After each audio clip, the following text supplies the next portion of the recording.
শিক্ষক জনাব নূর মোহাম্মদ লবু স্যার। নূর মোহাম্মদ লবু স্যারকে আজকে বৃক্ষরোপণ কর্মসূচি 2024 এবং আমাদের স্কুলের বিষয়গুলো নিয়ে কিছু কথা বলার জন্য অনুরোধ করছি।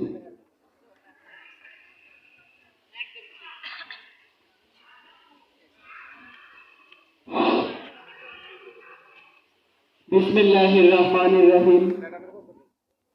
খিলকান্দি আইডিয়াল স্কুল কর্তৃক আয়োজিত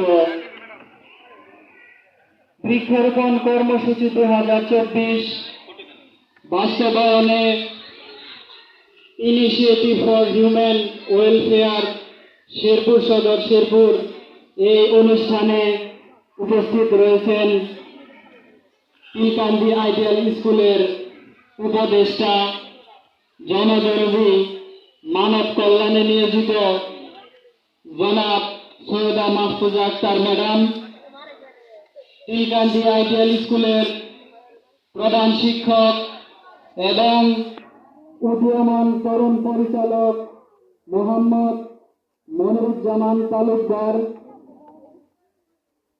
ইনিশিয়েটিভ ফর হিউম্যান ওয়েলফেয়ারের অন্যান্য সদস্যবৃন্দ, খিলকান্দি আইডিয়াল স্কুলের সহকারী শিক্ষক শিক্ষিকাবৃন্দ এবং অভিভাবকবৃন্দ, আরো উপস্থিত রয়েছেন আমার সম্মুখে খিলকান্দি আইডিয়াল স্কুলের প্রাণপ্রিয় কোমলমতি ছাত্র ছাত্রীরা, সবার প্রতি আমার সালাম রইল, আসসালামু আলাইকুম। আজকে আমাদের উদ্দেশ্য হচ্ছে বৃক্ষরোপণ কর্মসূচি। এই আমাদের বাংলাদেশ এক সময় বলা হতো, বিভিন্ন কবিরা এবং লেখকেরা বলে গেছেন, সুজলা সুফলা শস্য শ্যামলা এই বাংলাদেশ। কিন্তু আমরা বর্তমানে প্রকৃতির দিকে তাকিয়ে দেখতে পাই যে সুজলা সুফলা শস্য শ্যামলা এ কথাটা এখন থাকছে না পুরোপুরি। তার কারণ ঘন ঘন হচ্ছে বৃক্ষ নিধন।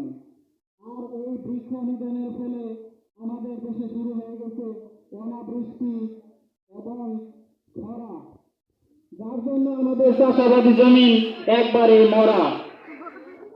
আমরা যারা গ্রামাঞ্চলে আবাদ করি তারা বৃষ্টির পানির জন্য অপেক্ষা করি, কিন্তু বৃষ্টি না আসার কারণ কি? বৃক্ষ যেভাবে ধ্বংস করা হচ্ছে, এজন্য আমাদের বৃষ্টি কম হচ্ছে। আমাদের বাংলাদেশের আবহাওয়ার ইতিহাসে 40 ডিগ্রি তাপমাত্রা সারা জীবনে কোনোদিন দেখি নাই। কারণ এখন যে গাছপালা যে নষ্ট হয়ে গেছে, আমরা কেটে ফেলেছি, এর জন্য আমাদের তাপমাত্রাটা অনেক বেড়ে গেছে। তো সার্বিক দিক বিবেচনা করে ইনিশিয়েটিভ ফর হিউম্যান ওয়েলফেয়ার তারা দেশের বিভিন্ন স্কুল প্রতিষ্ঠানে বৃক্ষরোপণের যে কর্মসূচি বাস্তবায়ন করতেছে, সেজন্য তাদেরকে আমি আন্তরিকভাবে মুবারকবাদ জানাই।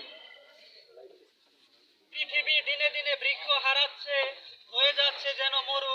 এরই মাঝে আমাদের সৈয়দা মাহফুজা আক্তার লাগিয়ে দিচ্ছেন এই বাংলাদেশে তরু। তার মতো করে যদি সবাই এভাবে এই কর্মসূচি করে শুরু, তাহলে আমাদের পৃথিবীটা সবুজ শ্যামলে ভরে যাবে, মনে হবে না যে এটা সাহারা মরু। তখন আবার সেই আগের শস্য শ্যামলা পৃথিবী ফিরে পাবো আমরা। তাই তো আজকে তোমাদের কাছে গাছ বিলিয়ে দেওয়া হবে। নামটি তার কি? আমরা।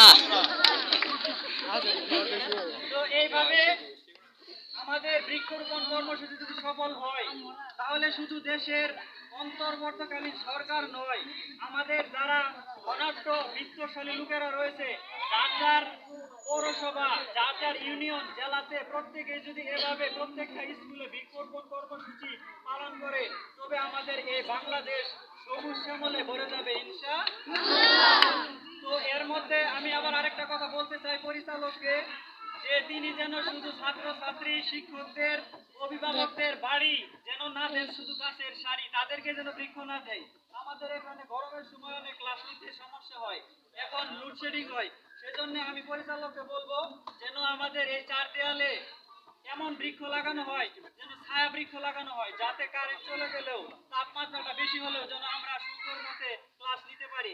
এজন্য আমি প্রধান উপদেষ্টা সৈয়দা মাহফুজ আক্তারকেও নজর রাখার জন্য বিশেষভাবে অনুরোধ করছি। এছাড়া আরেকটি কথা আমি বলতে চাই, ধন্যবাদ আমাদের উপদেষ্টাকে। এছাড়া আমি আরেকটা কথা বলতে চাই যে বর্তমানে আমাদের স্কুলের অনেক সমস্যা রয়েছে। আসলে সর্বাঙ্গে ব্যথা ওষুধ দিব কোথা, তো তার মধ্যে আমি একটি অঙ্গের কথা বলতে চাই যে আমাদের স্কুলের ফ্লোর নাই অলরেডি। এই জন্য ধন্যবাদ, তিনি আমাদের চাওয়ার আগেই পাওয়া হয়ে গেছে, যেহেতু কারণ এখন আমাদের যখন উষ্ণ আবহাওয়ার মধ্যে আমাদের ক্লাস নিতে সমস্যা হয়, তখন নাকের ধুলোবালি এগুলো গিয়ে আমাদের সমস্যা হয়, অনেকের অ্যালার্জি থাকে। আলামিন স্যার মাস্ক দিয়ে থাকেন, আমি তাকে বললাম যে করোনা তো চলে গেছে, তিনি কেন মাস্ক দিয়ে রাখেন? পরে তিনি বললেন যে স্যার এখানে আসলে ধুলোবালি উড়ে, এই জন্য আমি ক্লাসে মাস্ক দিয়ে যাই। এই জন্য আমাদের ধুলোবালি যেন না থাকে সেদিকে নজর দিয়েছেন, এজন্য আমি উপদেষ্টাকে ধন্যবাদ জানাই। তো সকলের সুস্বাস্থ্য